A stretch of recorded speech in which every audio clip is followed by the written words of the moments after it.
Good afternoon, everybody. This is the Connection Experience. I want to start off by saying that the tips and suggestions that I'm giving here are for your average, everyday bumps in the roads in relationship. It is not to take the place of seeking further help if there are larger issues going on in your relationship, or even if you just want to dive deeper into some of the things that I'm sharing, then I would strongly recommend that you go and seek a professional counselor or therapist for these things. Okay, so let's get into what we're going to talk about today, which is rules for fighting fair. So everybody fights. Everyone has conflict in their relationship, and if you do it well enough, you can grow from that conflict. You can connect from that conflict. But let's start with the number one rule for fighting fair. Do not try and solve major problems when you're at a 10. So do a little check for yourself. Figure out how escalated you are, how angry you are, and decide if you need a timeout first. If everybody needs to go to their neutral corners and decompress and cool down, calm down, gather your thoughts, and figure out if this is really an optimal time to have a serious conversation with your partner. Timeouts are fine as long as they're done well. There are bad ways to do timeout: ignoring each other, giving each other the silent treatment, abandoning a conversation, storming off. This is not how you take a timeout. Be thoughtful with your timeout. Go ahead and say, hey, honey, I'm pissed and I'm going to go take a couple of minutes. It's okay to even be that honest, but be respectful. Is it all right if I just go and, put some water on my face or go make me some hot tea or something? And can we come back to this in a few minutes? Or can we come back to it later? That's totally fine. If you want a code word, come up with a code word. Pineapples. Pineapples means no, not right now. I got to go gather myself. Pineapples is not about regulating the other person. It's not about telling your partner they're too angry and they need to calm down. This is about regulating yourself and understanding when you are not at a place where you can have a thoughtful and productive conversation. So that's rule number one. Take a timeout if necessary. Do not try to resolve major problems at a 10. Bring it down to like a 6 or a 5, and then you may be able to get something from it. Okay, rule number 2. I statements versus you statements. I statements is communicating your feelings, your concerns from an I place rather than a blaming or attacking place. You will do this. I'm sick of you for this, this, and this. And why don't you ever ... Rather than just saying, I feel hurt, I feel disappointed, I feel neglected or abandoned, or whatever your feeling word is. So here's the template. I feel, insert feeling word here, ... when ... happens. That's the way you go about sharing with your partner how a situation or how something they have done has made you feel without being so blaming or attacking.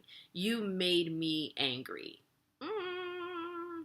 I'm still trying to teach my son. My son is 3, and I'm trying to teach him some emotional intelligence, and no one told me that emotional intelligence at 3 is like not a thing. But for adults, we should be able to do it a little bit better.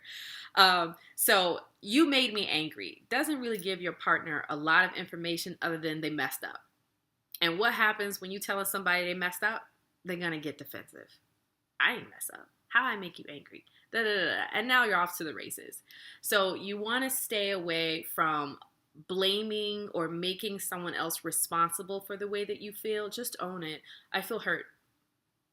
Try and go for your softer, more primary emotions. Disappointed, hurt, neglected, abandoned, disrespected.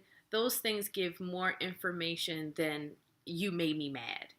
Well, we know you're mad. We can tell you're mad. We get that. But what is underneath that? What is the real feeling that you're trying to tap into? So you may want to go to yourself during your timeout when you're de-escalating and figure out what it is that really triggered you. What is the real emotion behind the anger? Anger is a secondary emotion.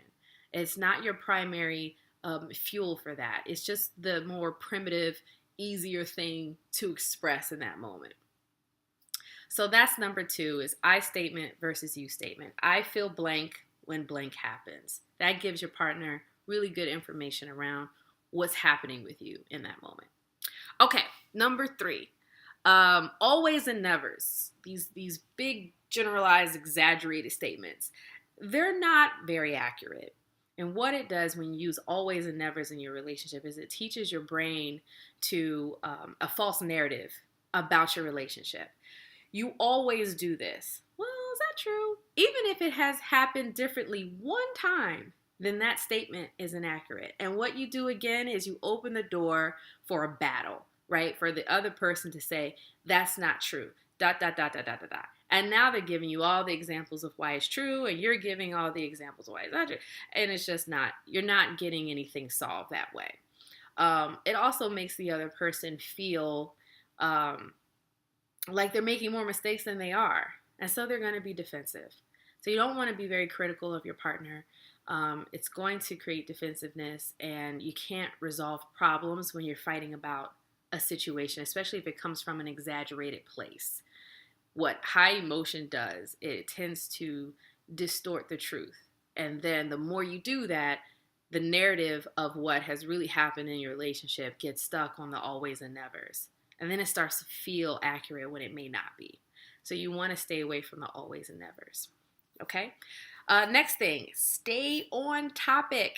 Do not try to resolve all the relationship problems in one conversation. It's too overwhelming. You don't want to flood each other with all the problems that you've had. Even if you get triggered, try and tell yourself, the issue between us in this moment is what? In this moment. So you want to stay present. Stay present with what's bothering you. Not what was bothering you 2 weeks ago. Not what was bothering you a few years ago. But what's bothering you right now. So stay on topic. It's easier to solve one problem at a time than the whole problems that exist in the relationship in one fight. It gets too big. You'll be arguing for too long and nothing will get resolved. It's just too much to handle. So stay on topic. Next thing, the goal of these discussions should be seeking to understand, not trying to win a fight. Anytime you try to win a fight, you have already lost. It's just not going to go well. So you're seeking to understand. You're seeking to understand your partner's perspective. You're seeking to try and explain yours.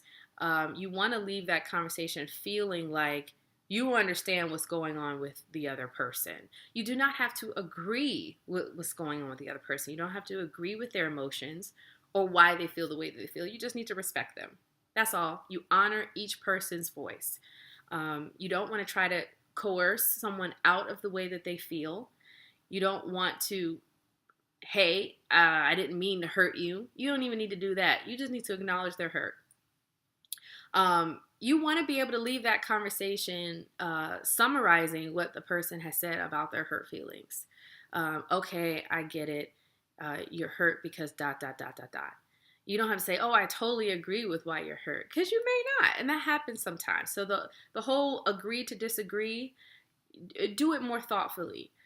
Summarize what you've heard the person say rather than, well, let's just agree to disagree, because sometimes that feels dismissive. It's like you just don't want to fight anymore, so you just want to tap out, but you want to feel like you did it respectfully. But you don't want to be dismissive. So you don't have to agree with the other person's feelings in order to respect their opinion about what's going on. You just need to hear it and reflect it. The last one is set a limit. Do not fight all night long. Do not carry on this conversation for hours. It's okay to take a break. It's okay to say, this is a really tough conversation, and I think we should come back to it. I think we should both think about it a little bit more and come back to it. that's okay too. The whole don't go to bed angry thing, yes, but no. Don't go to bed angry does not mean stay up all night fighting. What that means is, can we just put this down? Can we understand that this is tough and that we may not have a resolution for it right now, but we are going to come back to it, and we're making an agreement at this point that we're not going to carry these feelings over into the next day. We can do that without having to get absolute resolution. Sometimes problems are too big to get the resolution in that moment. Sometimes we're too heated. So you can call a timeout and say, "Hey, I'm really tired, but I do want to finish this with you. Can we come back to this another time?" And come back to it. Don't keep using that over and over again and not coming back to it, because at that point it's avoidance and you're still not dealing with it. So again, these are just a couple of tips around fighting fair for your average everyday bump in the road. If there are bigger problems, consider going to see a professional about it. In the meantime, consider these things, practice them. The more you build that muscle, the easier this gets. And hopefully, you will be able to grow from conflict rather than conflict just building, building, and building, and then eventually wanting to avoid it because it just doesn't go well. So, try these things out. Hopefully, you will get a corrective experience around fighting fair. And if there are any questions, leave them in the comments section. I will get back to you. If you have any tips of your own that you want to add to this, share them. Again, you never know who's listening. And subscribe to the YouTube channel to get alerts on the next video. Thanks for listening, and don't forget to connect.